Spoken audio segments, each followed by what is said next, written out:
شروع اللہ کا نام لے کر جو بڑا مہربان نہایت رحم والا ہے۔ ہمیں اس شہر مکہ کی قسم، اور تم اسی شہر میں تو رہتے ہو، اور باپ یعنی آدم اور اس کی اولاد کی قسم۔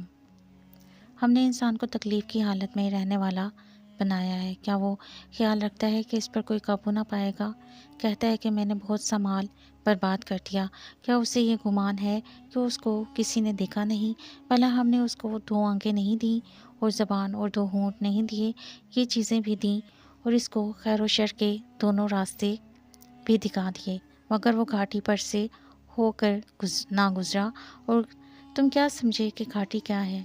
یہ کسی کی گردن کا چھڑانا، یا بھوک کے دن کھانا کھلانا یتیم رشتہ دار کو یا فقیر خاکسار کو۔ پھر ان لوگوں میں بھی داخل ہوا جو ایمان لائے اور صبر کی نصیحت اور لوگوں پر شفقت کرنے کی وصیت کرتے رہے۔ یہی لوگ صاحب سعادت ہیں، اور جنہوں نے ہماری آیتوں کو نہ مانا وہ بدبخت ہیں۔